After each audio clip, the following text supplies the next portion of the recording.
اعوذ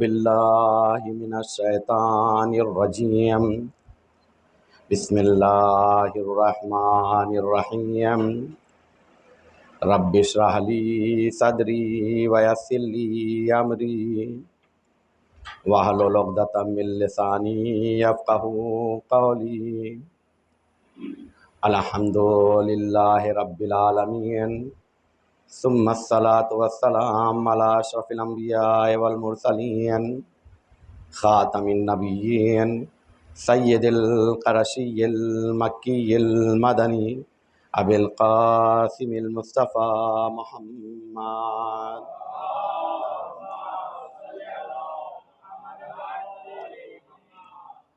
وعلی آل بیتہ الطیبین الطاہرین المعصومین المنتخبین المنتجبین اما بعد فقد قال اللہ تبارک و تعالی فی القرآن المجید قولہ الحق وهو اصدق الصادقین بسم اللہ الرحمن الرحیم فقلت استغفروا ربکم انہ کان غفارا ویرسل السماء علیکم مدرارا ویمددکم باموال وبنین ویجعل لکم جنات ویجعل لکم انہارا صلوات پڑھ دے بر محمد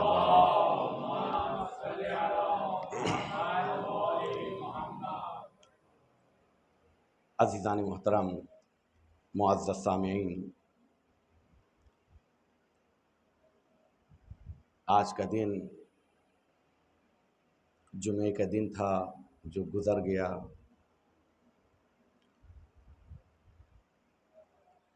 چونکہ استغفار کے لیے رسول نے کہا ہے دعاؤں میں سے بہترین دعا استغفار ہے، یعنی خود رسول نے لفظ خیر کا استعمال کیا ہے کہ بہترین دعا، چونکہ ہر آدمی چاہتا ہے اللہ کی بارگاہ میں سب سے اچھی دعا رکھے، تو بہترین دعا کیا ہے؟ استغفار ہے، اور ہر آدمی چاہتا ہے کہ اس کی دعا قبول ہو جائے۔ بی بی زہرا سے پوچھا گیا کہ دعا کی قبولیت کا سب سے اچھا وقت کہ جس وقت خدا دعا کو رد نہیں کرتا ہے کون سا وقت ہے؟ تو بی بی نے اشارہ کیا ہے جمعے کا دن گزر کے نماز مغرب کی اذان سے پہلے یعنی غروب کے موقع پر اگر دعا کی جائے تو وہ دعا رد نہیں ہوتی ہے۔ چونکہ جمعہ تھا اس وجہ سے اشارہ کر رہے ہیں کہ ایسے موقع پر انسان استغفار کرے۔ تبھی ایک دعا بھی ہے جو اکثر چینلوں پر ٹی وی پر آپ دیکھتے ہوں گے، دعائے سماعت کہا جاتا ہے، جسے پڑھتے ہیں۔ اس دعا کو پڑھنا چاہیے کیونکہ مولا کی زبان سے یہ دعا نکلی ہے، اور اس کے بارے میں کوشش کرے کبھی ایک مرتبہ مولا نے اس وقت کیا مانگا ہے تاکہ تھوڑا سا انسان بلندی کی طرف جائے۔ میں نے کیا کہا؟ انسان کی سوچ اچھی اور بڑی ہونا چاہیے، اور اس کے لیے شرط یہ ہے کہ اہل بیت کے پاس آئیں۔ آپ دیکھیے ایک گاڑی اگر کھڑی رہے تو کام کرنا چھوڑ دیتی ہے، اس کا استعمال ہونا چاہیے۔ ذہن کے لیے بھی ہے، اگر بڑا سوچنا چھوڑ دیں گے تو ذہن آپ کا کم ہوتا جائے گا۔ اگر چاہتے ہیں کہ آپ کا ذہن اور زیادہ وسیع ہو، مضبوط ہو، قوی ہو، تو اس کو استعمال میں لے کر آئیے۔ اس کے استعمال کے لیے شرط یہ ہے کہ قرآن اور اہل بیت کی باتوں پر آ کر غور کیجئے، کیونکہ یہاں بلندی کی طرف جب لے کر جایا جاتا ہے تو انسان کی سوچ بھی ڈیولپ ہوگی، اچھی ہوگی، بڑی ہوگی، مضبوط ہوگی۔ تو جتنا سوچیں گے، سوچنے سے ہماری میموری ہینگ نہیں ہوگی، بلکہ ہمارا ذہن اور زیادہ بڑھے گا۔ کیونکہ آپ دیکھیے دنیا ترقی کر رہی ہے، پہلے 4 GB 8 GB 16 GB 62 GB 128 GB، یعنی دنیا بتانا چاہ رہی ہے کہ آگے بڑھو، پیچھے نہیں۔ تو ہمیں بھی اپنے ذہن کی یہ الگ بات ہے، انشاءاللہ کبھی اسی پر گفتگو کریں گے کہ ذہن کیا ہوتا ہے، عقل کیا ہوتا ہے اور حافظہ کیا ہوتی ہے۔ یہ ایک الگ چیز ہے، دو الگ الگ چیزیں ہیں۔ کسی کی عقل تیز ہوتی ہے، حافظہ اتنا مضبوط نہیں ہوتا ہے، کسی کا حافظہ مضبوط ہوتا ہے، عقل اتنی تیز نہیں ہوتی ہے۔ لیکن اللہ اور اہل بیت کے قول پر اور ان کی باتوں پر آ کر اگر کام کریں گے تو ذہن بھی اچھا ہوگا، حافظہ بھی مضبوط ہوگا۔ صلوات پڑھ دے بر محمد و آل محمد۔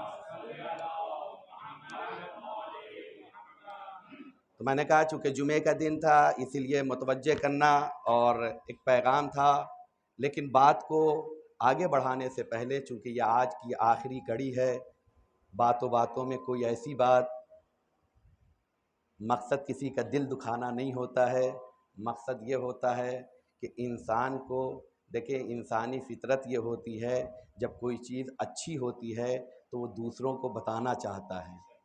یہ ہونا چاہیے کیونکہ ہم در اہل بیت پر زندگی گزارنے والے لوگ ہیں، اکیلے خوشی محسوس نہیں کرنا چاہتے ہیں بلکہ سب کے ساتھ اجتماعی خوشی کے ساتھ۔ تو دین کی باتیں کی ہے، سیاسی باتوں کی جانب جانے کی کوشش نہیں کی ہے اور جانا بھی نہیں چاہیے، کیونکہ سب سے اہم سیاست یہ ہے کہ دین پر صحیح طریقے سے عمل کر لیا جائے۔ صلوات پڑھ دے بر محمد و آل محمد۔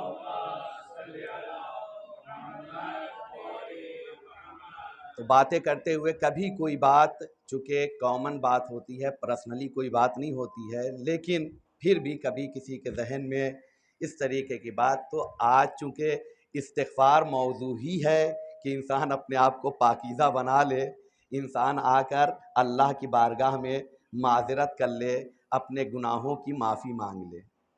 لیکن مجھے پتہ ہے کہ آپ لوگ فرش اعلیٰ پر بیٹھنے والے ہیں، معافی سے پہلے معاف کر دینے والے ہیں، کیونکہ امام حسین کی بارگاہ میں ہر جب آئے کہا حل لی توبہ، کیا میرے لیے بھی توبہ ہے؟ تو آقا نے اٹھا کے سینے سے لگایا، کہا میں نے بھی معاف کیا، میرے خدا نے بھی معاف کیا۔ صلوات پڑھ دے بر محمد و آل محمد۔ چونکہ عنوان ہمارا استغفار ہے اور میں نے کیا کہا تھا کہ کچھ بینیفٹس میں بیان کروں گا، چونکہ وقت کے اندر رہتے ہوئے کچھ باتیں مجھے بیان کرنا تھی۔ پہلے دن میں نے یہ بتایا کہ ذکر اللہ کی جانب سے، اللہ کے حبیب کی جانب سے بہت سے ایسے ہیں کہ کم وقت میں اور آسانی کے ساتھ اگر انسان کرے گا تو فائدے بہت ہیں۔ اس کا کانسیپٹ میں نے بتایا، مال میں جاتا ہے انسان ہر چیز لینے کے لیے، یہ ذکر ایسا ہے کہ اس ذکر کے ذریعے سے اللہ ہر چیز عطا کرتا ہے۔ میں نے کہا تھا کہ آن لائن شاپنگ شروع ہو گئی ہے، یہ ذکر ایسا ہے کہیں جا کر کرنے کی ضرورت نہیں ہے، دکان پر بیٹھے ہیں تب بھی کر سکتے ہیں، گاڑی میں بیٹھے ہیں تب بھی کر سکتے ہیں، بستر پر لیٹے ہیں تب بھی کر سکتے ہیں، دوستوں کے ساتھ ہیں تب بھی زبان پر ذکر لا سکتے ہیں اور استغفار کر سکتے ہیں۔ کیوں؟ اس لیے میں نے کیا کانسیپٹ دیا تھا کہ آن لائن شاپنگ یہ ہوتی ہے کہ جہاں رہے وہیں سامان آ جائے، تو آپ جہاں رہیے وہیں استغفار کرتے رہیے، جو مانگیں گے خدا آپ کو عطا کرے گا۔ صلوات پڑھ دے بر محمد و آل محمد۔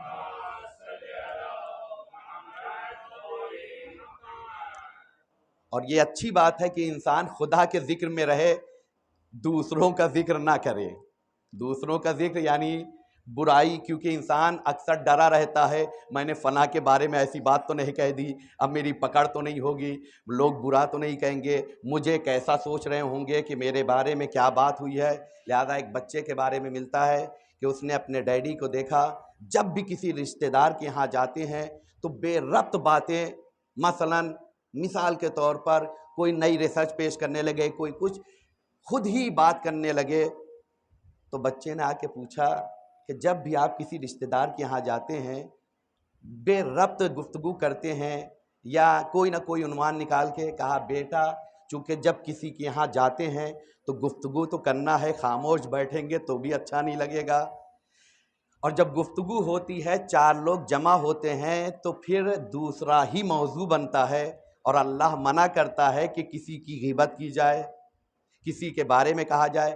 تو میں خود ہی سے ایسا ٹاپک نکال دیتا ہوں کہ جو دین کی بات ہو، خدا کا ذکر ہو، کوئی نئی ریسرچ ہو، تاکہ اسی میں الجھ کے رہ جائیں، کسی کو موضوع گفتگو نہ بنا پائیں۔ صلوات پڑھ دے بر محمد وآل محمد۔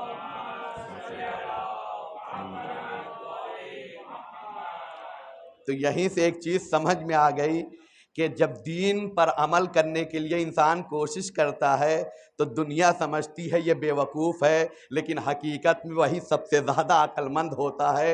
اور آپ آ کے دیکھیے، جب بہلول نے اپنے آپ کو راہ اسلام پر چلانا چاہا تو ظاہر بے وقوفی کا انداز تھا، لیکن دنیا نے دانا کا لقب دے دیا ہے۔ صلوات پڑھ دے بر محمد وآل محمد۔ تو استغفار بہترین دعا ہے، ہر انسان چاہتا ہے زندگی میں جو کرے سب سے اچھا کرے، سب سے بیسٹ کرے۔ گاڑی بھی لیتا ہے سب سے اچھی لینا چاہتا ہے، گھر بھی لیتا ہے سب سے اچھا گھر لینا چاہتا ہے، جس ایریے میں رہنا چاہتا ہے سب سے اچھا ایریا ہونا چاہیے، اسکول میں بچے کو ڈالنا چاہتا ہے تو کوشش ہوتی ہے چونکہ انسان کی زندگی ہی یہ ہوتی ہے کہ سب سے آگے اور سب سے اچھا کام اس کے ہاتھوں سے ہو۔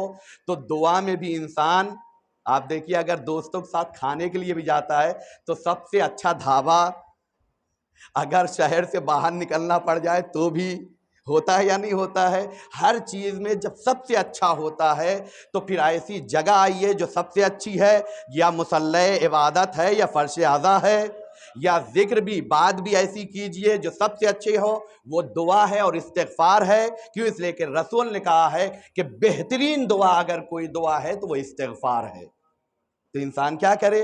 بہترین ذکر، بہترین دعا استغفار کرتا رہے۔ اس کا فائدہ یہ ہوگا انسان کے وجود میں اتنی خوشبو آ جائے گی کہ جہاں رہے گا وہ جگہ معطر ہو جائے گی، جہاں رہے گا وہ ماحول اچھا ہو جائے گا، جہاں رہے گا کسی کو نقصان نہیں بلکہ فائدہ پہنچائے گا۔ صلوات پڑھ دے بر محمد وآل محمد۔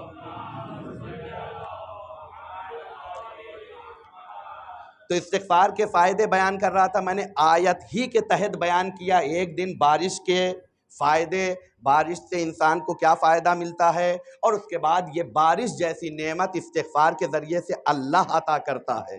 اس کے بعد صرف اشارہ کیا تھا، بیان نہیں کیا تھا کہ یہ رحمت اللہ کیوں روک لیتا ہے، کون سے گناہ کی بنیاد پر بارشیں کم ہو جاتی ہے، رحمت خدا کم ہو جاتی ہے، چونکہ وہ عنوان نہیں تھا۔ اس کے بعد میں نے اسی آیت کے ضمن میں آ کر بیان کیا، ہر انسان کاروبار بڑھانا چاہتا ہے، ہر انسان اپنے رزق و روزی میں برکت چاہتا ہے۔ اللہ نے کہا وَيُمْدِدْكُمْ بِأَمْوَالٍ، تم استغفار کرو، ہم تمہارے مال و دولت میں، رزق میں، کاروبار میں اضافہ کریں گے۔ ایک دن اس کے بارے میں گفتگو ہوئی۔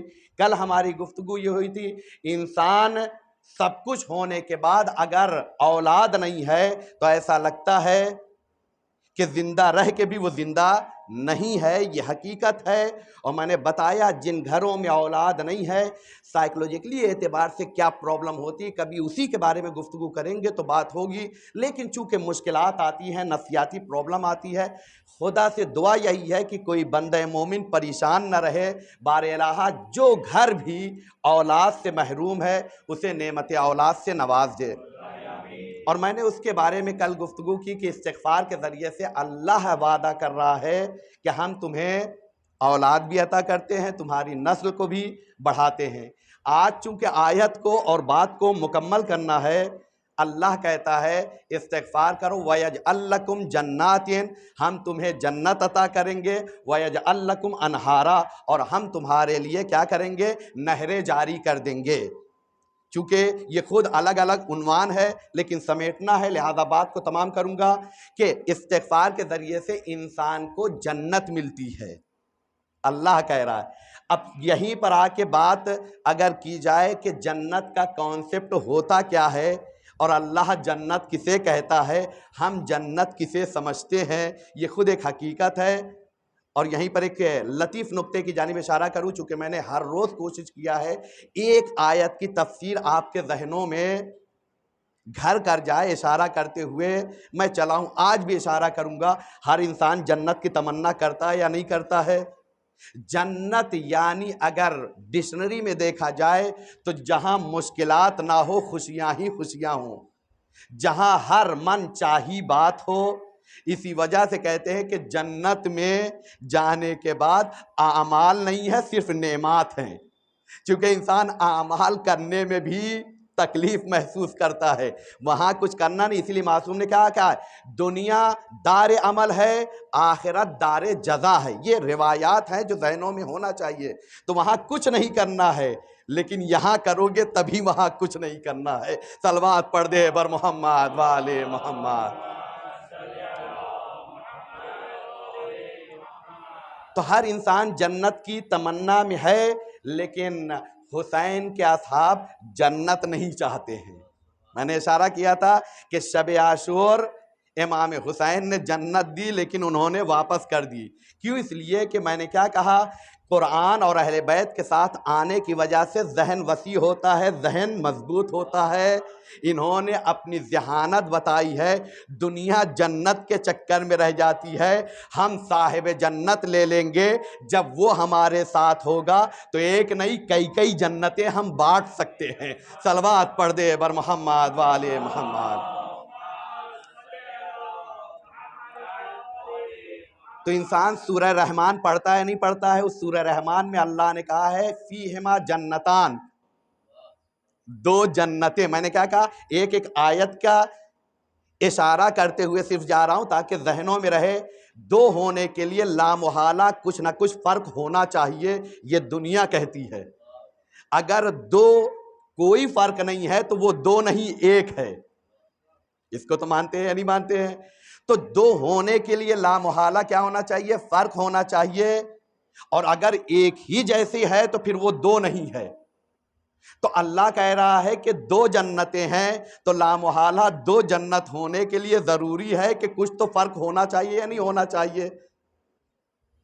ہونا چاہیے یا نہیں ہونا چاہیے؟ اور اگر نہیں ہے تو پھر اللہ دو جنت کہہ رہا، عربی گرامر کے اعتبار سے جنتان یعنی دو جنتیں، تو دو جنتیں لامحالہ کچھ تو فرق ہونا چاہیے۔ کہا ہاں، عرفا نے آ کے تفسیر بیان کی ہے کہ دو ہی جنت ہے، لیکن وہ کیسے ہے سمجھیے۔ اللہ نے چونکہ وعدہ کیا ہم جنت میں نعمتیں دیں گے، تو ہمارے ذہن میں جنت کی نعمتوں کا تصور کیسا ہوتا ہے؟ بہترین پھل کا اگر تصور کریں گے تو دنیا کا سب سے اچھا سیب اگر ذہن میں لے کر آئیں گے تو کشمیر کا سیب ہوگا یا نہیں ہوگا؟ آپ کے ذہن میں ہوگا ہمیں یہ ملے گا۔ شہد کا اگر تصور کیا جائے تو آپ یہی سوچیں گے جس میں کوئی ملاوٹ نہ ہو، چاہے جو ہے مہابلیشور سے کمپنی سے بغیر ملاوٹ کے لے کر آئیے، شہد ملے گا جس میں سب سے بہترین قسم کا شہد ہوگا۔ یہ ہمارے ذہن میں آئے گا یا نہیں آئے گا؟ اسی طریقے سے ہر چیز کو آپ تصور کرتے چلے جائیے کہ جو بھی چیز اللہ ہمیں عطا کرے گا، جو بھی نعمت عطا کرے گا سب سے عظیم ہوگی، لیکن جو بھی ہوگی ہمارے ذہن کا تصور ہوگا یا نہیں ہوگا؟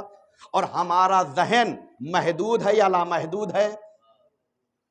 تو جو بھی نعمتیں ہم نے سوچی ہیں اس کو آپ آ کر دیکھیں، ذہن میں آپ نے تصور کیا ہے، جبکہ سب سے عظیم تصور کیا ہے، لیکن آپ کے ذہن کی سوچ ہے تو وہ محدود ہے یا نہیں ہے؟ اللہ کہتا ہے دو جنتیں ہیں۔ اللہ اپنے بندوں کو کتنی عزت دیتا ہے اور مقام دیتا ہے سمجھیے گا۔ اللہ کہتا ہے ایک جو تم نے تصور کیا تمہاری سوچ کے اعتبار سے جنت ملے گی، اور ایک اللہ اپنے اعتبار سے جو سوچتا ہے جنت جو لامحدود ہے، کیونکہ اللہ کی سوچ ہماری سوچ جیسی محدود سوچ نہیں ہے۔ ہم سوچتے ہوئے دنیا ہی کی نعمت کو سوچ کر سب سے بیسٹ تصور کر کے کہیں گے یہ ملے گی، یہ ہماری سوچ کی جنت ہوگی۔ تو ہماری سوچ کے اعتبار سے اللہ نے کہا یہ بھی ہم عطا کریں کیونکہ میرے بندے نے سوچا ہے، تو بندے کی سوچ کا احترام بھی اللہ اسے وہ بھی عطا کرے گا، اور اس کے بعد اللہ نے جو خود سوچا ہے جزا دینے کے لیے وہ اپنی جانب سے دے گا، جو اللہ کی سوچ کے اعتبار سے ہوگا تو ہماری سوچ سے بھی بڑھ کر ہوگا۔ لہذا اب اللہ بتانا چاہ رہا ہے دو جنتیں ہیں، جو تم نے اپنے ذہنوں کے اعتبار سے جنت بنائی ہے خدا وہ بھی عطا کرے گا، اور اللہ جو جنت عطا کرنا چاہتا ہے وہ بھی تمہیں عطا کرے گا۔ صلوات پڑھ دے بر محمد والے محمد۔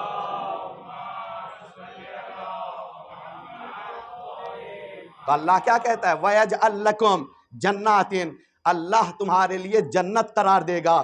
جنت یعنی خوشحالیاں، یعنی استغفار کرو، استغفار کے ذریعے سے اللہ ہر خوشی عطا کرے گا۔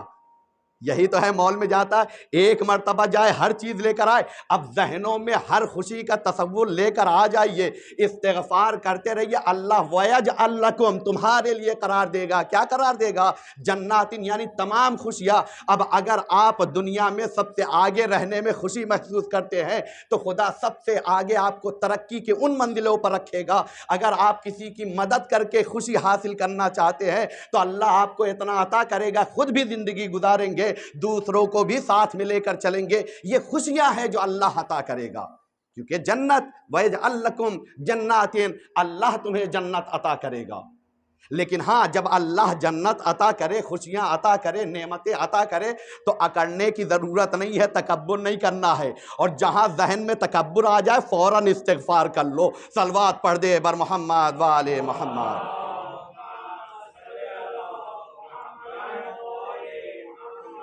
کیونکہ سورہ کہف آیت نمبر 32 سے لے کے 43 تک کے جائیے گا، دیکھیے گا، اللہ نے باغات کا تذکرہ کیا ہے۔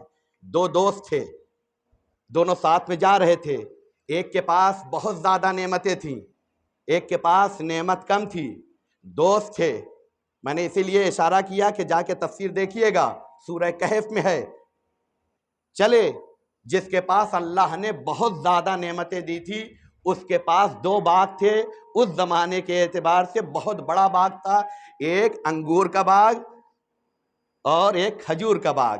دیکھیں، ہر زمانے میں آپ کہیں گے باغ، انگور کا باغ، یعنی وہ جو کھیتی ہوتی تھی اس زمانے میں ہریالی ہوتی تھی، ورنہ خود درخت کے اعتبار سے بھی درخت کیسا ہوتا ہے، انگور کا درخت ہوتا ہے یا بیل ہوتی ہے، یہ تمام چیزیں مجھے ادھر نہیں جانا ہے۔ ان کے پاس یہ دو باغ تھے، دوست کے ساتھ اپنے باغ میں یہ صاحب باغ جانے لگا تو ایک مرتبہ اس کے ذہن میں آتا ہے، دیکھو میرے پاس کتنی دولت ہے، میرے پاس کتنی نعمتیں ہیں، دنیا ختم ہو جائے گی لیکن میری نعمتیں ختم نہیں ہو سکتی ہیں۔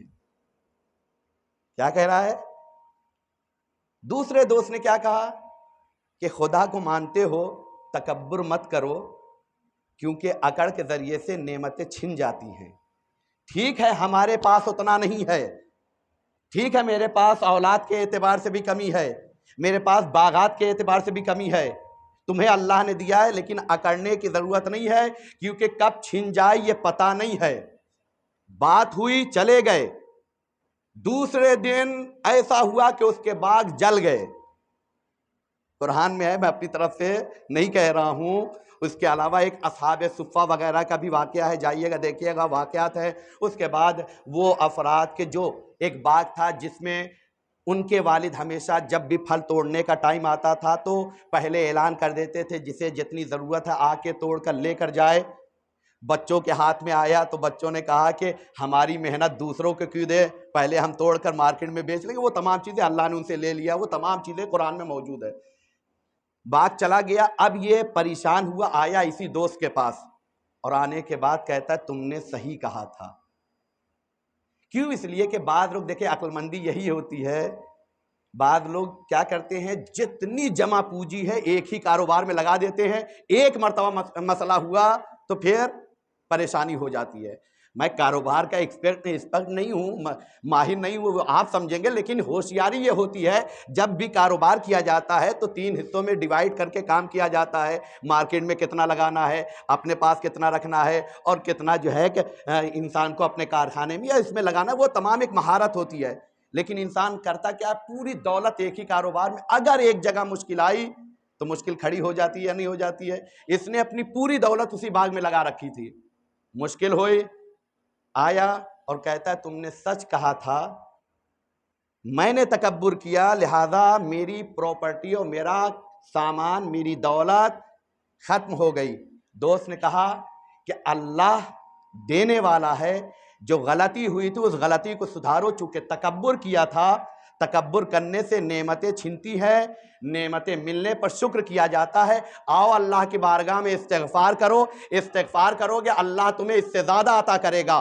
تفاسیر میں ملتا ہے اس نے اللہ کی بارگاہ میں ٹوٹے ہوئے دل سے آ کر استغفار کیا، اللہ نے جتنا باغات اور دولت تھی اس سے کہیں زیادہ اللہ نے اسے عطا کر دیا ہے۔ تو اگر کاروبار میں کوئی مشکل آ جاتی ہے تو سوسائڈ اور پریشان ہونے کی ضرورت نہیں ہے، مشکلات آتی ہی ہے تاکہ انسان کے اندر کتنی کیپیسٹی ہے، تاکہ انرجی نکل کر آئے۔ آئیے استغفار کیجئے، اللہ اس سے زیادہ عطا کرے گا۔ صلوات پڑھ دے بر محمد والے محمد۔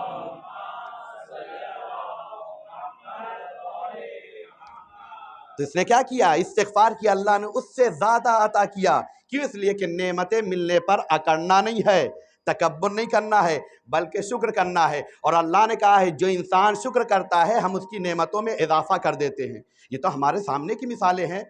ہر باپ اپنی اولاد کو کچھ نہ کچھ گفٹ دینا چاہتا ہے یا نہیں دینا چاہتا ہے؟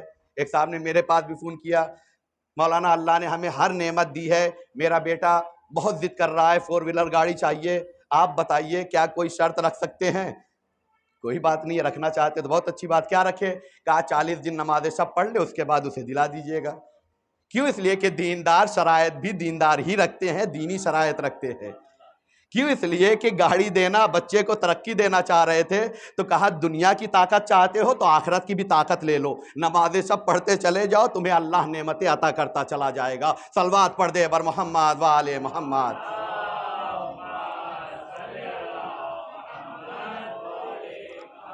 تو انسان استغفار کرتا، اللہ اسے عطا کرتا، شکر کرتا۔ ہم اپنی اولاد کو کچھ دینا چاہتے ہیں یا نہیں دینا چاہتے ہیں؟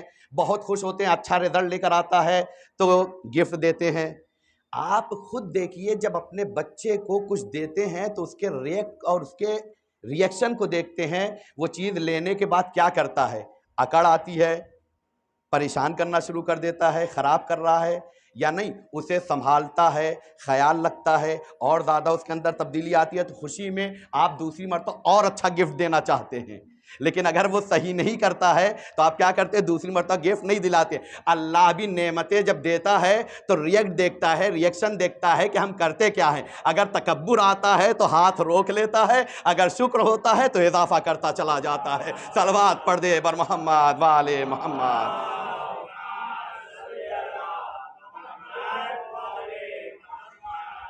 اسی لیے کہا گیا ہے کہ اللہ نے نعمتیں دی ہیں تو بعض جگہ پر بہت احتیاط سے کام لیجئے۔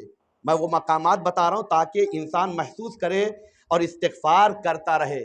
کہتے ہیں ہر انسان کی تمنا ہوتی ہے اولاد ہو، کبھی کبھی کچھ ایسے افراد ہوتے ہیں جن کے ہاں اولاد نہیں ہے، تو ایسے لوگوں کے سامنے اپنے بچوں کی آ کر تعریف نہیں کرو، کیونکہ جب ہم اپنے بچے کی تعریف کریں گے ان کا گھر اس نعمت سے چونکہ محروم ہے تو کہیں ان کے دل میں ایک ٹھیس آ جائے۔ اللہ کہتا ہے ایسے موقع پر احتیاط کرو اور استغفار کرو۔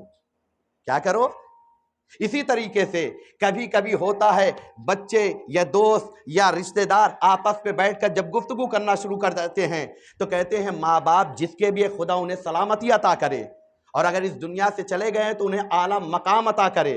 کہا جب گفتگو کرے تو کبھی کبھی ہوتا ہے بچے اپنے پیرنٹس کی تعریف کرنا شروع کر دیتے ہیں۔ ایسے بچے کے سامنے تعریف نہ کریں کہ جو بچہ یتیم ہے، کیونکہ اس کے دل میں یہ ذہن میں آئے گا کاش میرا بابا بھی ہوتا تو میرے ساتھ ویسا ہی۔ یہ احتیاط کرنے کے لیے نعمت دی ہے اللہ نے، تکبر نہیں، گھمنڈ نہیں، بلکہ ایسے موقع پر تعریف سے بھی بچو تاکہ کسی کا دل نہ دکھنے پائے۔ اور اگر کبھی ایسی کوئی غلطی ہو گئی ہے تو استغفار کرو تاکہ خدا آپ کے والدین کو صحت و سلامتی عطا کر دے۔ صلوات پڑھ دے بر محمد وآل محمد۔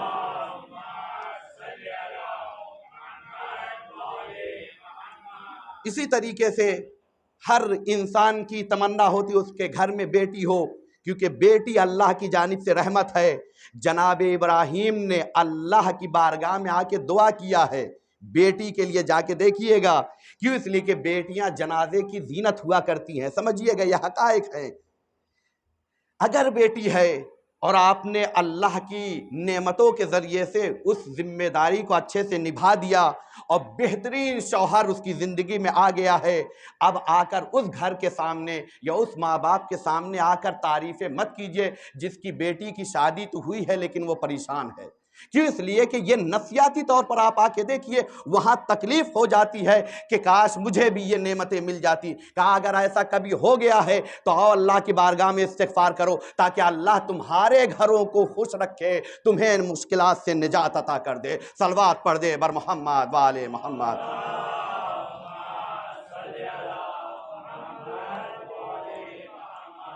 اسی طریقے سے بہت سے اگزامپلس ہیں، مجھے ادھر نہیں جانا ہے کہ انسان کا کاروبار اچھا ہے، کسی کا لاس ہو گیا ہے، کسی کچھ ہے، اس طریقے کی باتیں نہ ہو کہ جس کا دل دکھ جائے۔ اور اگر خدا نخواستہ کبھی ایسا ہوا ہے تو آؤ استغفار کرو۔ کیوں؟ اس لیے کہ استغفار کے ذریعے سے اللہ نعمتوں میں اضافہ کرتا ہے، لیکن اگر استغفار نہیں کیا، اکڑ رہی ہے، تو ہو سکتا ہے نعمتیں چھن جائیں۔ کیوں؟ اس لیے کہ اللہ دیکھتا ہے ہمارا ریئیکشن کیسا ہوتا ہے، ہم کیسا اللہ کی دی ہوئی نعمتوں پر اپنی جانب سے ریئیکٹ کرتے ہیں، اور اس کے بعد ہم اس کے مقابلے میں کیسے رہتے ہیں۔ تو کوشش کریں کبھی ایسی کوئی غلطی نہ کریں، اور اگر غلطی ہو جائے تو استغفار کریں۔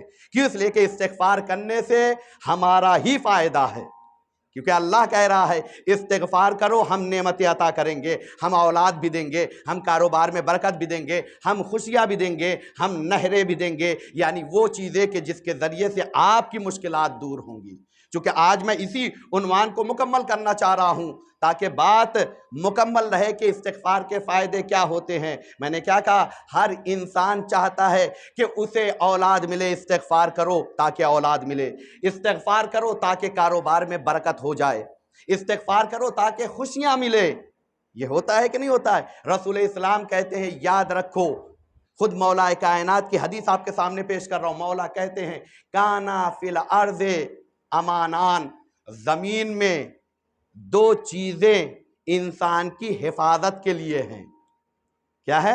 کانا، عربی گرامر کے اعتبار سے یہاں پر آگے بحث کریں تو کانا یعنی دو چیزیں تھیں، فی الارض زمین میں، امانان حفاظت کرنے والی۔ حفاظت کرنے والی جیسے آج انسان انشورنس کراتا ہے کس لیے؟ تاکہ اس کی حفاظت ہو جائے، ضرورت کے موقع پر اسے کام آ جائے۔ اللہ کہہ رہا ہم نے تمہارا انتظام پہلے سے کیا ہے، دو چیزیں ہیں امانان، تمہاری حفاظت کرنے والے دو چیزیں۔ لیکن مولا کہتے ہیں احدہما فقدا، ان دو امانتوں میں سے اور امان دینے والوں میں سے ایک چیز فاقد ہو گئی، چلی گئی۔ وَدُونَكُمُ الْآخَرْ فَتَمَسَّكُوا بِهِ، لیکن دوسری ہے تم اسے اپنے ہاتھ سے جانے مت دو۔ اس کے بعد معصوم کہتے ہیں، مولا کہتے ہیں کہ وہ پہلی چیز کہ جو فاقد ہو گئی، اما الذی فقدا، لیکن وہ چیز کہ جو ہمارے ہاتھوں سے چلی گئی، کہا فہوا رسول اللہ، وہ محمد عربی تھے۔ مولا کہہ رہے ہیں رسول اسلام ہیں کہ جن کی بنیاد پر ہماری حفاظت ہوتی ہے۔ اور اس کے بعد دوسری چیز کہتے ہیں اما الباقی، لیکن جو چیز باقی ہے جس کے ذریعے سے تمہاری حفاظت ہو رہی ہے، الاستغفار، وہ استغفار ہے۔ یعنی رسول چلے گئے، وہ بھی تمہاری حفاظت کر رہے تھے، دوسری چیز جس کے ذریعے سے تمہاری حفاظت ہو رہی الاستغفار، یہ چیز تو تمہارے اختیار میں ہے یا نہیں ہے؟ استغفار کرتے چلے جاؤ، خدا تمہاری حفاظت کرتا چلا جائے گا۔ صلوات پڑھ دے بر محمد وآل محمد۔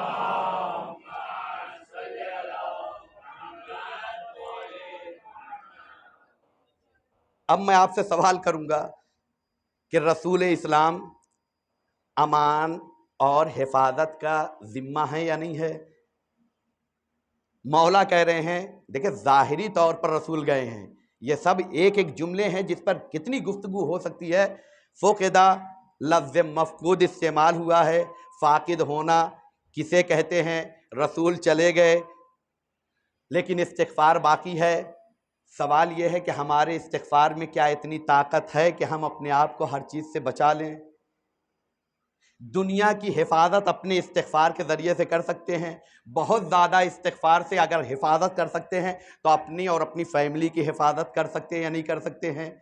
ہے یا نہیں ہے؟ میں طاقت بتا رہا ہوں، ہو سکتا ہے آپ کے جتنا خلوص ہوگا آپ اتنا زیادہ انسانوں کو فائدہ پہنچا سکتے ہیں، لیکن میں ابھی اپنی وجود اور اپنی طاقت کے اعتبار سے گفتگو کر رہا ہوں۔ دو چیزیں انسان کی حفاظت کی تھی، ایک محمد عربی جو چلے گئے، ایک استغفار۔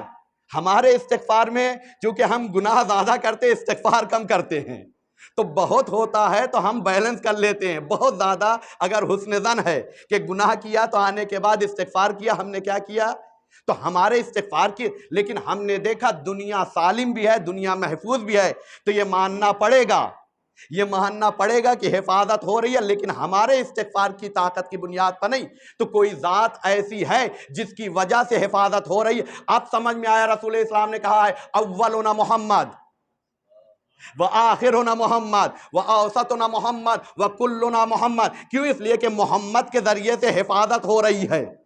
تو ایک محمد گیا ہے لیکن ایک محمد ابھی موجود ہے جس کے ذریعے سے یہ کائنات کا نظام چل رہا ہے. صلوات پڑھ دے بر محمد والے محمد.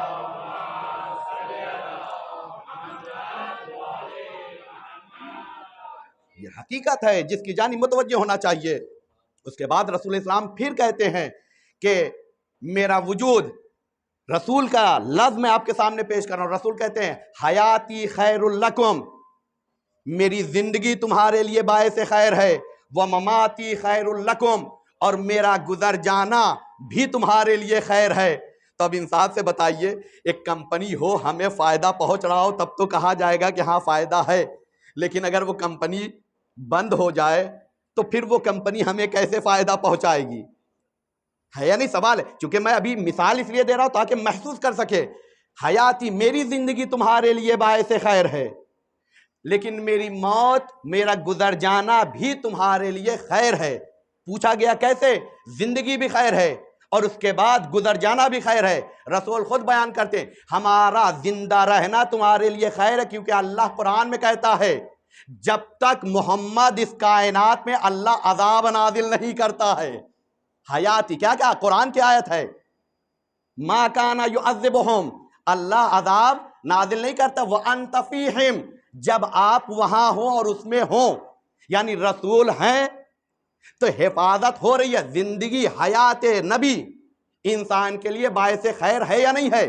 جہاں رسول ہوتا ہے وہاں عذاب نہیں ہوتا ہے. لیکن ہم نے ایک جگہ دیکھا رسول کے پاس کھڑا ہو کر دعا کر رہا ہے اور عذاب آ رہا ہے، تو سمجھ میں آ گیا کہ ایک معیار اور ہے، غدیر کے ساتھ ہوگے تو عذاب سے محفوظ رہو گے. صلوات پڑھ دے بر محمد والے محمد.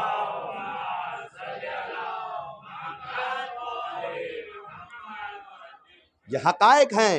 کیوں؟ اس لیے کہ ذات رسول 14 کو مجسم کیا جاتا ہے تو رسول ہے. یہ سمجھیے گا، یہ حقائق ہے جس کی جانب مجھے نہیں جانا ہے. رسول کہتے ہیں کہ میرا زندہ رہنا تمہارے لیے باعث خیر ہے. تو یہ بات تو سمجھ میں آگے، ہر انسان مانتا ہے. وَأَنْتَ فِيهِمْ، اللہ کہہ رہا ہے کہ آپ ہیں تو باعث خیر ہیں. لیکن گزر جانے کے بعد کیسے خیر ہے؟ کہا گزر جانے کے بعد رسول کہتے ہیں لیکن اما المماتی، لیکن میرا مر جانا، گزر جانا، یہاں پر بھی بہت احتیاط سے لفظ مر جانا رسول کے لیے استعمال ہونا یہ خود ایک لفظ ہے.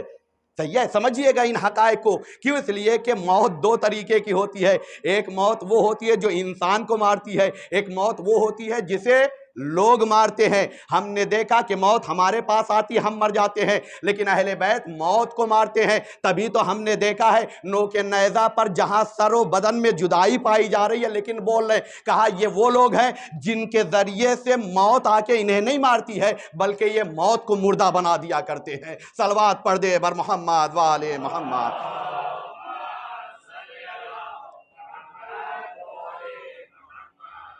تو مماتی، ہمارا گزر جانا اس دنیا سے تمہارے لیے باعث خیر ہے. تو کیسے رسول چلے جا رہے ہوں باعث خیر ہے؟ رسول کہتے ہیں جی ہاں، ہمارا گزر جانا بھی باعث خیر ہے. کیوں؟ اس لیے کہ ہر روز تمہارے زندگی کے نام اعمال ہمارے سامنے پیش کیے جاتے ہیں. اگر اعمال اچھے ہیں تو میں خوش ہوتا ہوں اور اللہ سے دعا کرتا ہوں کہ اللہ اس کے جزا میں اضافہ کر دے. سمجھیے گا حقائق کو. کیا کہا؟ کہ رسول کہتے ہیں اگر اعمال اچھے ہوتے ہیں تو میں اللہ کی بارگاہ میں دعا کرتا ہوں کہ اللہ اس کی جزا میں اضافہ کر دے. اور یقین ہے ہماری دعا قبول ہو یا نہ ہو لیکن رسول کی دعا رد نہیں ہوتی ہے. تو اگر چاہتے جزاؤں میں اضافہ ہو جائے تو اچھے کام کرتے چلے جائیے، رسول کی دعا شامل حال ہوتی چلی جائے گی. اور کتنی بڑی ضمانت ہوگی کہ ابھی ہم نے اپنے آپ کو فرش اعلیٰ پر پہنچایا بھی نہیں، زہرا نے دعا کر دی ہے. تو اب اگر فرش اعلیٰ پر آئیں گے تو کیا عظمت ہوگی. صلوات پڑھ دے بر محمد والے محمد.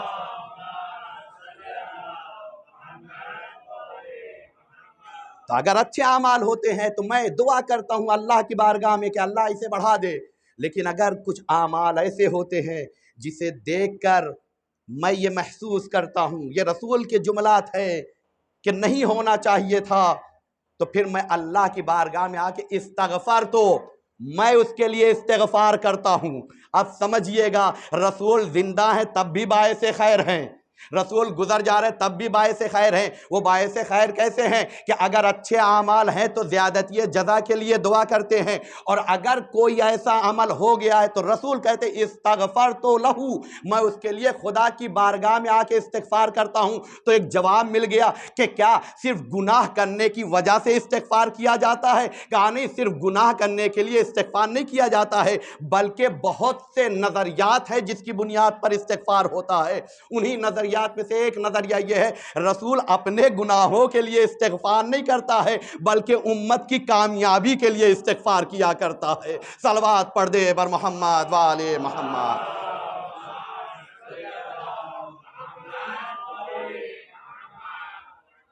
حقیقت ہے، رسول اسلام کہہ رہے ہیں۔ کیوں؟ اس لیے کہ آپ دیکھیے، میں ایک ایگزامپل دے رہا ہوں تاکہ بات واضح ہو جائے۔ ایک انسان جس کا کاروبار بہت اچھا ہو، خدا اور ترقی دے، اتنا کما لیتا تھا کہ خرچہ بھی اچھا کر لے اور بچ بھی جاتا تھا، لیکن ہم نے دیکھا کہ ایک کمپنی اور ڈال دی۔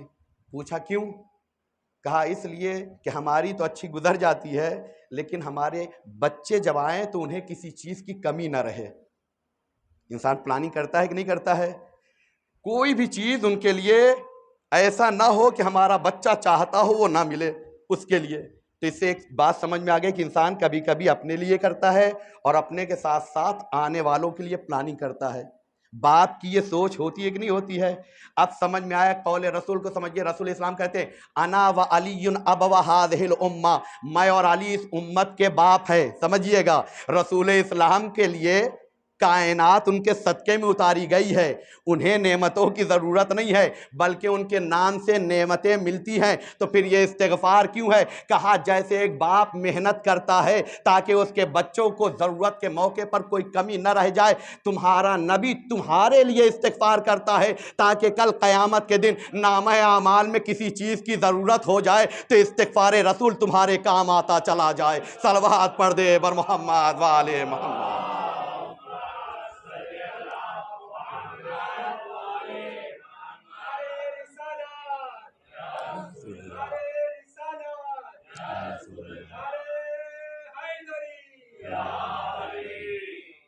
اور رسول اسلام کہتے ہیں، بلکہ یہاں تک کہ خود کہتے ہیں، سوال کرتے ہیں کہ بتاؤ کیا میں تمہیں سب سے اچھی دوا نہ بتاؤں؟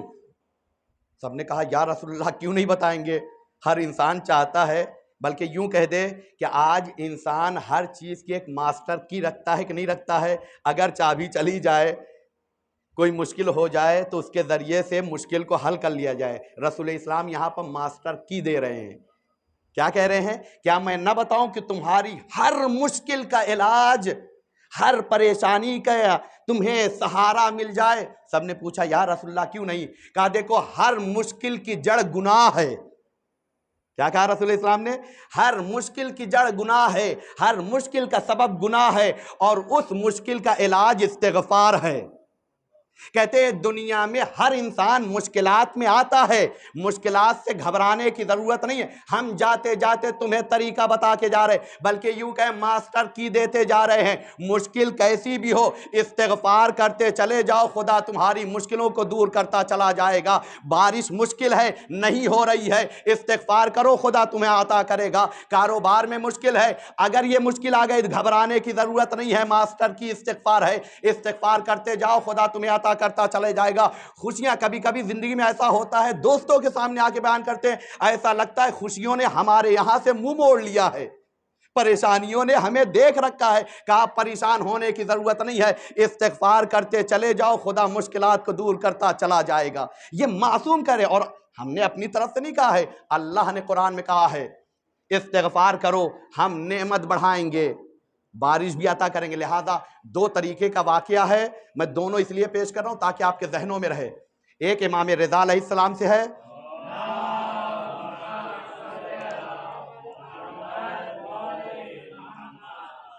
اور ایک مولا کائنات سے ہے۔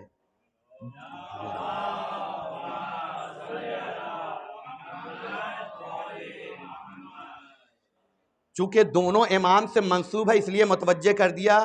امام رضا علیہ السلام کے پاس ایک شخص آیا اور آنے کے بعد کہتا ہے ہمارے یہاں قحط سالی ہے، آپ کوئی طریقہ بتائیے، مولا نے کہا استغفار کیجئے۔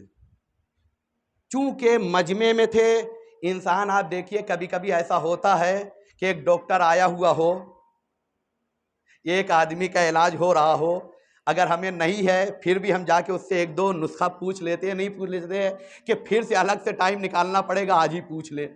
تو وہاں پر جب ایک آدمی نے اپنی مشکل پیش کی، مولا نے اس کا راہ حل بتا دیا، دوسرا آدمی وہیں سے کھڑا ہوا، اور کھڑا ہونے کے بعد کہتا ہے آقا میرے کاروبار میں برکت نہیں ہے۔ مولا نے کہا استغفار کرو۔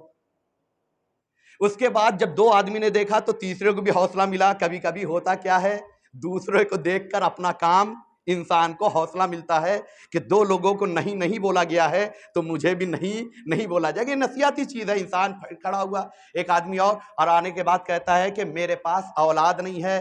مولا نے کیا کہا استغفار کرو۔ یہ میں نے کیا کہا امام رضا علیہ السلام سے بھی ہے، اور اس کے بعد مولا کائنات سے بھی یہی منسوب ہے کہ مولا خطبہ دے رہے تھے، ایک شخص آیا اپنی مشکل کو بیان کیا۔ یہ چونکہ میں نے جو آیت پڑھی اس کی شان نزول اور اس کی تفسیر بیان کر رہا ہوں تاکہ متوجہ رہیے کہ مولا نے خود اس آیت کے ذریعے سے استدلال کیا ہے۔ کیا کیا؟ مولا کے زمانے میں بھی خطبہ دے رہے تھے، مولا کھڑا ہوا، ایک بندہ کہتا ہے کہ میری یہ مشکل ہے، مولا نے کہا استغفار کرو۔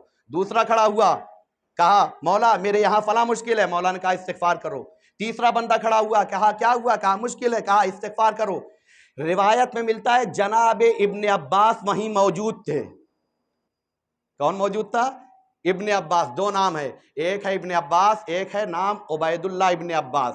سمجھیے گا یہ حقائق، میں ابن عباس کی بات کر رہا ہوں جن کو مولا نے بٹھا کے، ابھی میں ان کی شخصیت کی جانب متوجہ کروں گا کہ عام آدمی نہیں کہہ رہا ہے، بلکہ کون کہہ رہا؟ ابن عباس، جنہوں نے قرآن پر تھوڑا بہت کام کیا ہے۔ ابن عباس کھڑے ہوئے تعجب کے ساتھ کہ مولا، ایک نے اپنی پریشانی بتائی کہ بارش نہیں ہو رہی ہے، آپ نے کہا استغفار کرو۔ دوسرے نے کھڑے ہو کے کہا میرے ہاں اولاد نہیں ہے، استغفار کرو۔ تیسرے نے کھڑے ہو کے کہا کہ ہمارے کاروبار میں برکت نہیں ہے، مولا نے کہا استغفار کرو۔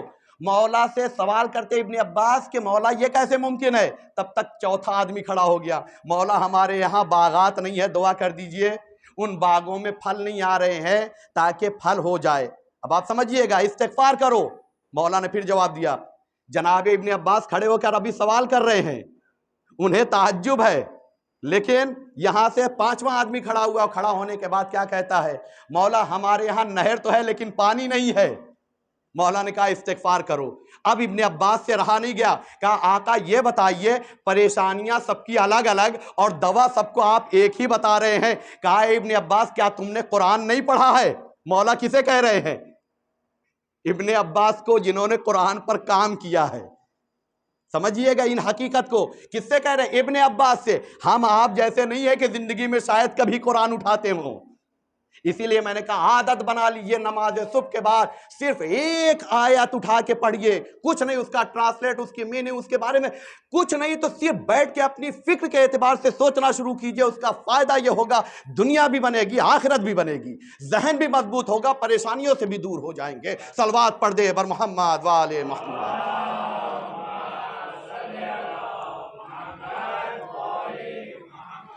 ابن عباس سے کہہ رہے ہیں، ابن عباس وہی ہیں جنہوں نے آ کے بسم اللہ کی تفسیر پوچھی تھی۔ مولا نے پوری رات بیان کیا، اور بیان کرنے کے بعد کہا بس اتنا سمجھ لو کہ تمام کتابوں کا خلاصہ کیا جائے تو قرآن کا خلاصہ ہو تو سورہ حمد کا خلاصہ ہو تو بسم اللہ کا خلاصہ ہو تو بائے بسم اللہ کا خلاصہ ہو تو وہ جو بے کے نیچے نقطہ ہے۔ اب میں یہاں پر سوال کروں گا اور ایک آپ کے ذہن کے اعتبار سے ایک جملہ آپ کے سامنے پیش کرنے چاہ رہا ہوں، یاد رکھیے گا۔ ساؤتھ انڈیا سے میرے پاس ایک کال آیا کہ مولانا یہ بتائیے کہ قرآن میں علی کہاں ہے؟ یہیں پر بات کو حسن ختام کے لیے میں نے کہا کہ علی کی ذات وہ ہے جو محدود نہیں ہے۔ قرآن میں کسی ایک جگہ آ کر محدود کر کے مت دیکھو، قرآن کا ہر حرف علی ہے، قرآن کا ہر لفظ علی ہے، قرآن کا ہر جملہ علی ہے۔ میں دلیل دوں گا، ایسے ہی نہیں کہوں گا، حدیث کے ذریعے سے، اور اسے ہر کوئی مانتا ہے۔ مولا محدود مت کرو، پورا قرآن جب مجسم ہوتا ہے تو علی بنتا ہے، اہل بیت بنتے ہیں، حقیقت قرآن ہے۔ مولا کہہ رہے ہیں، آپ کہیں گے ایسے کیسے؟ مولا نے کیا کہا کہ وہ جو بے ہے اس کے نیچے جو نقطہ ہے وہ میں ہوں۔ کہا ہے یا نہیں کہا ہے؟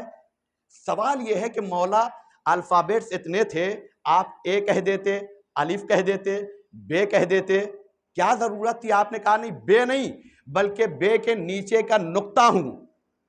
کیا کہا سمجھیے گا، چونکہ آپ لوگ سب پڑھے لکھے ہیں، بھروسہ کر کے کہہ رہا ہوں. مولا نے کیوں نہیں کہا کہ میں، چونکہ ہر زبان کے الفابیٹس ہوتے ہیں یا نہیں ہوتے ہیں، انگریزی کے اعتبار سے اے کہہ دیتے، چونکہ اسی کے بعد دوسرے حروف آتے ہیں، الفابیٹس آتے ہیں. مولا نے نہیں کہا، بلکہ مولا نے کیا کہا کہ میں بے کے نیچے کا جو نقطہ ہے اس نقطے کو اپنے سے، کیونکہ دنیا مانتی ہے جتنے بھی علم ہوں انہیں جب رائٹنگ میں لایا جاتا ہے تو الفابیٹ کا سہارا لینا پڑتا ہے. جب الفابیٹ کا سہارا لینا پڑتا ہے تو ضروری یہ ہے کہ جو بھی لکھنا چاہیں گے، اگر اے کہہ دیتے تو اے ہوتا ہے، بی نہیں ہوتا ہے. بی اگر کہہ دیتے تو بی ہوتا، سی نہیں ہوتا. مولا اگر اے کہہ دیتے تو ذات حیدر محدود ہو جاتی. مولا نے کہا کہ میں وہ نقطہ ہوں، کیونکہ جتنے الفابیٹس ہیں وہ محتاج ہیں اسی نقطے کے. جب بھی کچھ بھی لکھنا چاہیں گے تو پہلے آپ کو ڈاٹ بنانا پڑے گا، اسی کو کھینچیں گے تو کوئی بھی حرف بنے گا. مولا نے کہا میں اس بے کے نیچے کا نقطہ ہوں، یعنی اب اے بھی بنانا ہو تو میرے محتاج ہو، بی بھی بنانا ہو تو میرے محتاج ہو، الف بھی بنانا ہو تو میرے محتاج ہو. جب علوم کو جمع کیا جاتا ہے تو ڈاٹ بنتا ہے، اسی ڈاٹ کو پھیلایا جاتا ہے تو قرآن بنتا ہے. علی نے کہا میں ہی وہ بے کا نقطہ ہوں. صلوات پڑھ دے بر محمد والے محمد.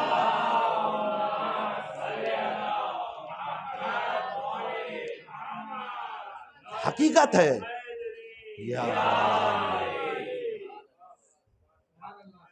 تو محدود نہ کریں. اب چاہے کوئی بھی حرف ہو، مولا نے پہلے پیغام دے دیا ہے، سمٹے گا تو نقطہ بنے گا، ڈاٹ بنے گا، لیکن اسی کو پھیلاؤ گے. تبھی تو ہم نے دیکھا ہے کہ یہی ڈاٹ ہے جو ہر جگہ کہتا ہے سلونی سلونی، کہیں اور یہ انداز نہیں ملتا ہے. یہ صرف اور صرف در اہل بیت ہے.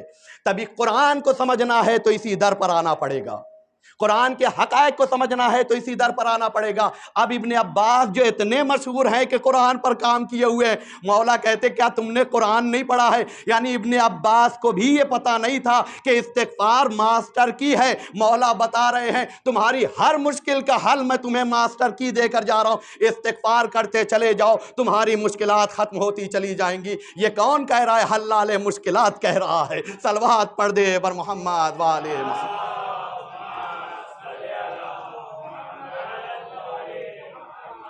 بس عزیزوں میں نے بات کو سمیٹا کہ ماسٹر کی ہے، اور اس کے بعد سب سے آسانی کے ذریعے سے میں نے 3 ذکر بتائے تھے، ایک صلوات، ایک لا الہ الا اللہ، اور اس کے بعد ایک آپ آئیے استغفار. یہ کہیں جانے کی ضرورت نہیں ہے، جہاں بیٹھے ہیں ذکر کر سکتے ہیں. فرش اعضاء پر بھی بیٹھے ہوئے سنتے بھی رہیے، زبان کا استعمال بھی کرتے رہیے. صلوات پڑھ دے بر محمد والے محمد. یہ حقائق ہیں جس کی جانب جتنا، اسی لیے صلوات بار بار پڑھا رہا ہوں تاکہ اس کے بینیفٹ محسوس ہو سکے. کیوں؟ اس لیے کہ انسان کے وجود کو یہی ذکر ہے. میں نے شروع میں کہا تھا سنت نبوی کی عادت بنا لے. افسوس ہے کہ انسان زندگی گزارے لیکن اس کے وجود میں کوئی سنت نبی نہ ہو، تو یہ سنت بنا لیجئے. رسول ہر لمحے استغفار کرتے تھے. میں نے کیا کہا؟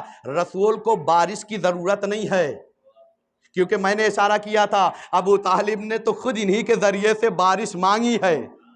سمجھیے گا، یہ رسول کو دولت کی ضرورت نہیں ہے، بلکہ خدیجہ تو رسول کے قدموں میں اتنی دولت ڈال دیتی ہیں کہ اسلام آج تک ان کا شکریہ ادا کرتا ہے. سمجھیے گا، رسول کو دولت کی ضرورت نہیں ہے، اولاد کی ضرورت رسول کو. ارے اس کا نواسہ ایک نہیں 7 عطا کر دیتا ہے تو پھر اسے کیا ضرورت ہے؟ سمجھیے گا، یہ حقائق ہے، متوجہ ہوئیے گا. پھر کس لیے؟ کیا جنات کی ضرورت ہے؟ کہا رسول کو جنت نہیں، اس کی بیٹی جہاں قدم رکھ دے وہ جنت بن جاتی ہے. سمجھیے گا یہ حقائق. جنت کی ضرورت نہیں ہے. نہریں، کہا جس جنت کی تمنا کرتے ہو، نہر حسین کا سیدہ کے صدقے میں یہ پانی، یہ تمام چیزیں ہیں، تو پھر رسول کو کیا ضرورت ہے؟ کہا رسول استغفار اپنے لیے نہیں کرتا ہے، بلکہ رسول استغفار اپنی امت کے لیے کرتا ہے کہ تم اعمال کرتے چلے جاؤ، اگر کہیں کوئی کمی رہ جائے گی رسول کا استغفار آ کر تمہیں آگے بڑھا دے گا. صلوات پڑھ دے بر محمد والے محمد.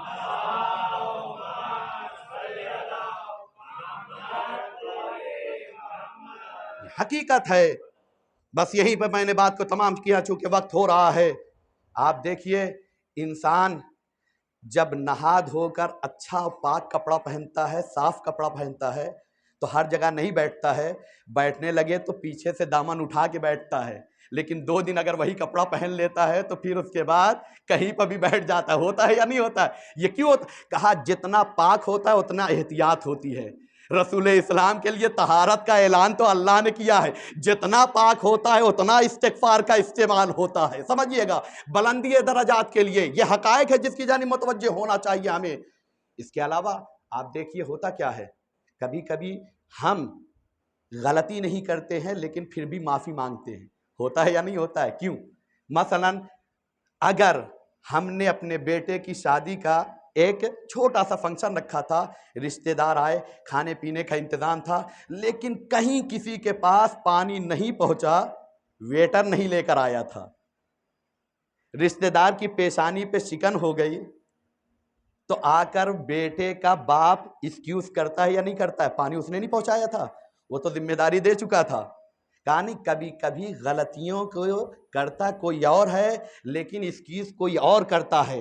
اب سمجھ میں آیا کہ یہ انسانی کانسیپٹ ہے، فکر ہے، گناہ ہمارے ہوتے ہیں، استغفار رسول کرتے ہیں تاکہ ہمارے گناہ دھل جائیں۔ صلوات پڑھ دے بر محمد والے محمد۔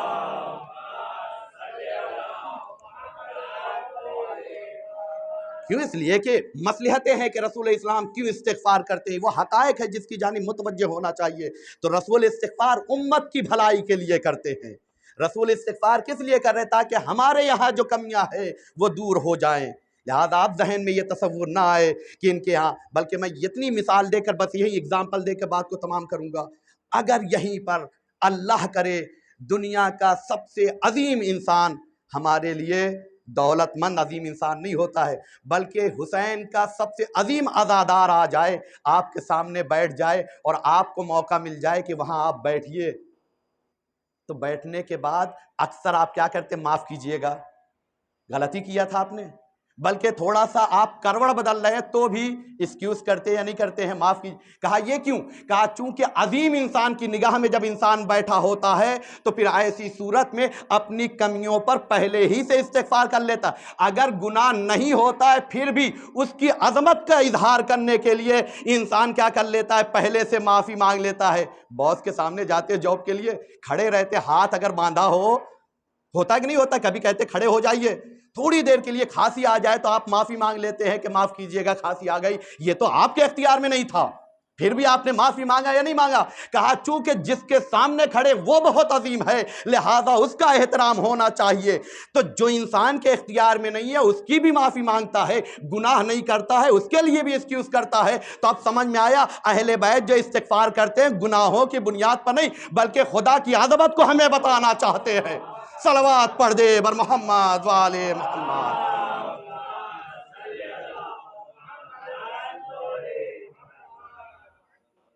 انہوں نے بتایا ہے کہ آؤ اس کی بارگاہ میں کیسے رہو، استغفار کرو، آؤ اللہ سے معافی مانگو۔ لیکن ہم نے دیکھا کہ انسان معافی تو معافی، استغفار تو استغفار، بلکہ ایسے ایسے گناہ کر رہا ہے جس کی معافی بھی انسان، چونکہ اللہ نے کہا ان الشرک لظلم عظیم۔ اور آپ سوچیں، اور ہم نے آ کے دیکھا کہ وہ افراد جنہوں نے ہمیں استغفار کا سلیقہ اور طریقہ بتایا ہے انہیں ایسا پریشان کیا گیا، انہیں ایسی اذیت دی گئی کہ ہر انسان اگر ان کی زندگی پڑھتا ہے تو رو دیتا ہے۔ ذرا آپ سوچئے، پڑھنے والا جب رو دیتا ہے تو جس پر یہ ظلم ہوا ہوگا، تبھی تو میں ایک کانسیپٹ پیش کر رہا ہوں، سمجھیے گا، چونکہ جمعہ ہے، امام زمانہ سے منسوب ہے، زیارت ہم پڑھتے ہیں، اس میں یہی تو پڑھتے ہیں، مولا کہتے ہیں میں خون کے آنسو روتا ہوں۔ یہ خون کے آنسو مولا کیسے رو رہے ہیں اور کیوں رو رہے ہیں؟ آپ ذرا اپنے بارے میں تصور کیجئے، کربلا کا ذکر سنتے ہیں بے ساختہ آنکھوں سے اشک جاری ہو جاتا ہے۔ کربلا کے وہ ظلم آپ نے دیکھے تو نہیں ہیں، صرف نگاہوں کے سامنے آ جاتا ہے، تصور کی دنیا میں آتے ہیں تو انسان کی آنکھوں سے اشک جاری ہو جاتا ہے۔ ہمارا وقت کا امام کربلا اس کی نگاہوں کے سامنے ہے، ہر ظلم اس کی نگاہوں کے سامنے ہے، مولا دیکھ رہا ہے اس کا جد کیسے شہید کیا جا رہا ہے۔ مولا دیکھ رہا ان کی نگاہوں کے سامنے ہے حسین نے کیسے اشکیا سے پانی مانگا تھا، اور اتنا درد تھا نا اس جملے میں کہ حسین نے خود کہا ہے اے میرے شیعو اگر تم ہوتے تو دیکھتے حسین نے اصغر کے لیے پانی کیسے مانگا۔ یہ صرف جملہ نہیں ہے، مصائب نہیں ہے، بلکہ مولا اپنے درد کا اظہار کر رہے اس جملے۔ اجرکم اللہ۔ ہاں عزاداران مظلوم کربلا، ہم صرف سنتے ہیں تو رونا آ جاتا۔ ہمارا وقت کا امام ارے کربلا اس کی نگاہوں کے سامنے ہے۔ مولا روتے ہیں تو آنسو نہیں بلکہ خون کے آنسو روتے ہیں۔ سائنس یہ کہتی ہے انسان جب روتا ہے نا تو وہ روتا نہیں ہے، صرف اس کی آنکھوں سے صرف اشک نہیں نکلتا ہے، بلکہ انسان جب روتا ہے تو خون ہوتا ہے، آنکھوں کے اندر ایسے سیلز ہیں جو فلٹر کر کے اسے پانی بناتے ہیں، پھر انسان کی آنکھوں سے وہ نکلتا ہے۔ لیکن انسان جب بہت زیادہ روتا ہے نا تو پھر وہ خون فلٹر نہیں ہوتا ہے بلکہ ویسے ہی نکلنا شروع ہو جاتا۔ میرا مولا اپنے جد پر کتنا رو رہا ہے، کتنا کریا کر رہا۔ مولا اپنی زبان سے کہہ رہا میں اپنے جد پر ارے خون کے اجرکم اللہ۔ ہاں عزاداران مظلوم کربلا، خدا کسی غم میں نہ رلائے سوائے غم آل محمد کے۔ وہ تمام روایتیں میں نے چھوڑی، بس ایک جملہ کہوں گا۔ جناب زینب اہل حرم کو جب اسیر کر کے لے جایا جا رہا تھا، روایات میں ملتا ہے ظلم کی انتہا ہے کہ اس کاروان کو وہاں سے لے جایا جا رہا تھا جہاں شہداء کے لاشیں پڑے ہوئے تھے۔ ایک مرتبہ زینب کو جب مقتل لے جایا گیا، حسین پر نگاہ پڑی، ایک جملہ کا انتا اخی ابن والدتی، کیا تو ہی میرا بھائی ہے؟ ارے زینب سوال کر رہی، ذرا سوچئے گا، زینب بغیر حسین کے رہتی، حسین بغیر زینب کے وجود ہی نہیں۔ زینب سوال کر رہی انتا اخی، کیا تو ہی میرا بھائی ہے؟ ارے لاشے کو کیسے پامال کر دیا کہ زینب جیسی بہن، کتنا ظلم ہوا تھا کہ زینب سوال کر رہی انتا اخی، کیا تو میرا بھائی ہے؟ یہ اتنا بڑا درد کا جملہ ہے، زینب نے الفاظ کے ذریعے سے اسے ظاہر کیا۔ میں یہی بات کو تمام کروں گا۔ ایک عالم دین جن کا نام جواد عاملی ہے، وہ کہتے ہیں یہ جملہ ہم نے مصائب کا سنا کہ زینب کہتی ہے آنتا آخی، کیا تو میرا بھائی ہے؟ چونکہ حسین کے لاشے کو ایسا پامال کیا گیا تھا، زینب مظلومیت کو بتا رہی تھی، لیکن جب زینب ارے رہا ہو کر ارے مزار حسین پر آئی ہے، قبر حسین پر آئی ہے، تو کہتے ایسی زینب ہو چکی تھی، اگر حسین بولتا تو یہی بولتا، کیا تو ہی میری بہن زینب؟ ارے کیوں نہیں ملتا یہ ہے کہ زینب جب اپنے گھر میں آئی ہے، ارے عبداللہ تو ایک مرتبہ سوال کرتے اے ضعیفہ بتا دے تو کون ہے؟ ایک مرتبہ زینب نے پلٹ کر دیکھ اے عبداللہ، ارے کیا تم نے بھی نہیں پہچانا؟ ارے میں ہی زینب ہوں۔